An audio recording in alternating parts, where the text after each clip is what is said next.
It took 3 days to drive from Arkham, Massachusetts to get to the base camp in the Torngat Mountains. Upon arrival, the dull and dreary remnants of the camp were in stark relief to the natural majesty of the valley. A deep ravine cut into the ancient rock widens and spills onto a peninsula that eventually disappears beneath the waves of the Atlantic Ocean. Although most of the tents had either collapsed or been blown away by the perpetual wind that howls from the mouth of the ravine, a few semi-permanent structures remained.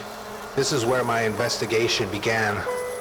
Everything was as the park ranger had described, empty spaces abandoned with the vestiges of everyday life strewn about haphazardly.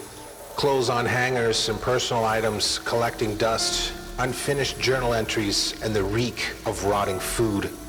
Not a single clue presents itself to give plausible explanation as to what happened to the 20-plus people that called this barren place home.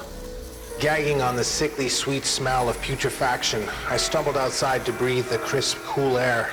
It was here that I found the first real indication of something out of place within this desolate graveyard of abandonment. On the ground was a roughly carved statuette, vaguely reptilian in design, with the letters IA crudely carved on the back.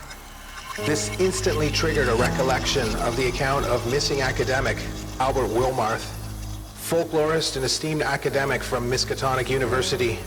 He disappeared sometime in 1927 and was never heard of again, but a study of his notes, which was required reading at the time, imparted this strange phrase that seemed to sear itself upon my memory. Ia, shub niggeroth.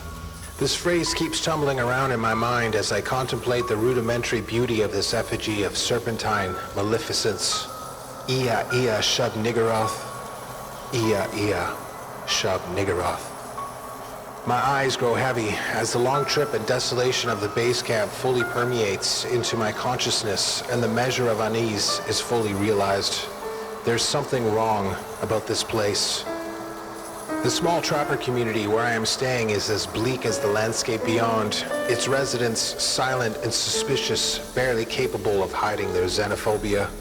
There's something odd about their appearance, as their complexion is more of a milky white color than the traditional fleshy hue one might expect in more civilized places of the world.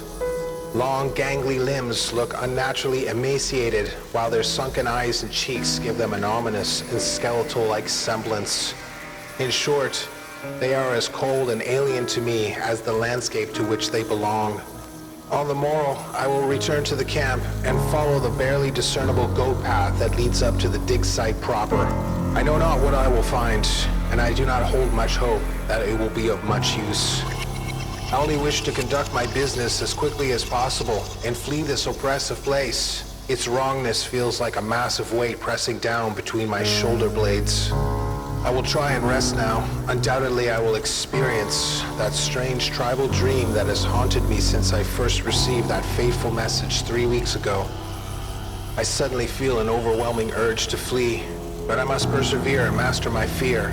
I sent those people here, and now I must be responsible for finding out what happened to them.